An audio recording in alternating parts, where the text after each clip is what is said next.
Сурагым Ян Блаховичка. Айтпакчы, бас кийимиңиз керемет экен. Рахмет. Осыған дейін орта салмақтағы жауынгерлермен жартылай ауыр салмақта төбелестің. Мысалы, Жакаре, Рохолд, Адесanya. Алекс Перейраны сол орта салмақтағы жауынгерлермен салыстырғанда не көресің? Қандай айырмашылықтары бар деп ойлайсың? Білмеймін. Бұл туралы саған жекпе-жектен кейін айтып берейін. Ол басқалардан гөрі ірі денелі. Сол шығар айырмашылығы. Ал қалғанын октагонда көремін.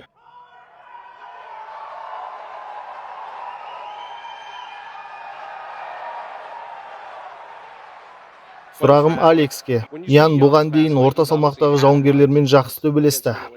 Оның айтуынша сен басқалардан гөрі ірі денелісің. Енді сол жігіттердің Янмен төбелескенде қолдана алмаған сәттері қандай деп ойлайсың? Иә, бұл оның сенгісі келмесе де сенуге тура келіп тұрған қиялы ғана. Оны әрдайым нокаутқа түсірген соққы, сол қолмен жасалған кросс. Және мен бұл кросспен адамдарды нокаутқа жіберемін. Ол жақсырақ ойланғанда бұл жекпе-жектен бас тартар еді. Алдыға қарай жүгірмей қояйын, барлығын жекпе-жекте көреміз. Сұрағымды Янға да, Алексқа да қойғым келеді. Ян, сенен бастасақ. Жамал Хилл белдікті босатқанын білеміз. Енді бұл жекпе-жек сені белдікке үміткерлікке апарады деп ойлайсың ба? Иә, әрине, бұл жекпе-жектен кейін мен белдікке таласамын, және бұған сенімдімін. Иә, барлығы өз орнымен бола жатар. Бірақ мен қазір Янмен жекпе-жекке дайынмын. Егер оны жеңе алсам жақсы, белдік үшін төбелесуге болады. Сұрағым Бобби Гринге. Бобби, адамдар Тонидің ешкімге ұқсамайтын стилі туралы көп айтады. Сенің де төбелесу манерің ерекше. Бірақ көпшілік сенің артықшылықтарыңды бағаламайды деп ойлайсың ба? Былай айтайын сендерге. Бір нәрсе болатыны анық, бірақ қалай болады, оны білмеймін. Бірақ нақты 100% бір нәрсе болады. Кеше ақпараттар күнінде сен Тониға әкелер күнімен деп жазыпсың, бірақ бұл Тониға ұнамаған сияқты. Және отельде Тони сені кездестіріпті, сенің көздеріңнен қорқынышты байқадым деген екен. Бұл туралы не айтасың? Иә, бірақ оған не болғанын білмеймін. Ол мені қорқақ деп не үшін айтқанын білесің ба? Өйткені оның телефон номері менде бар екенін мен білмейді екенмін. Қарасам Эл Кукуй деп жазылып тұр. Аха, тексеріп көрейік, сол ма емес па?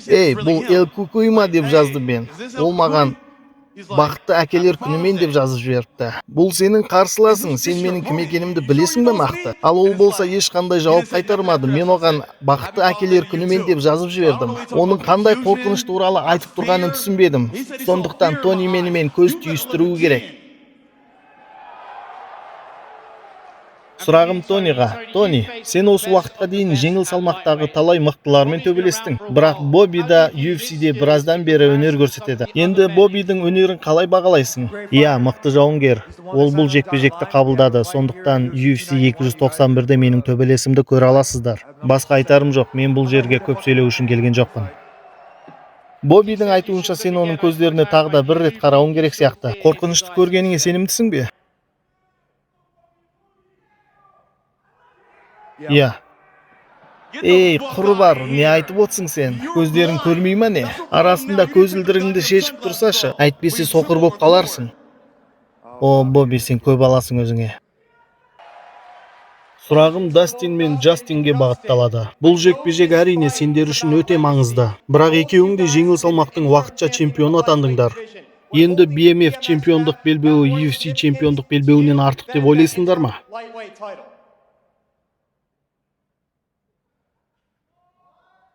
Жоқ, мен бұлай ойламаймын. Әрине, бұл белдікті иелену керемет тарих деп санаймын. Бұл осы уақытқа дейінгі сенің істеген жұмыстарыңның нәтижесі болып есептеледі. Бірақ UFC чемпиондық белбеуі ең басты, ең маңызды сыйлық. Уақытша чемпион болу сол нағыз чемпиондыққа апаратын нақты қадам. Иә, келісемін, бұл BMF чемпиондық белбеуі әрине керемет. Бірақ UFC чемпиондық белбеуінің жанында бұл белдік қатты маңызды емес деп ойлаймын. Дегенмен бұл жекпе-жектегі жеңіс біздерді чемпиондық белбеуге үміткерлікке алып барады. Тони, сен осыған дейінгі спорттық мансабыңда BMF чемпионы болды деп ойлаймын. BMF чемпиондық белдігі сені қызықтыра ма? Бұл үшін төбелесуге дайынсың ба? Керегі де жоқ, мен нағыз чемпиондық белбеу үшін төбелесемін. 5 жекпе-жек сосын белдік үшін төбелес. Боббиді уақытынан бұрын ұйықтатамын, сондықтан керек емес.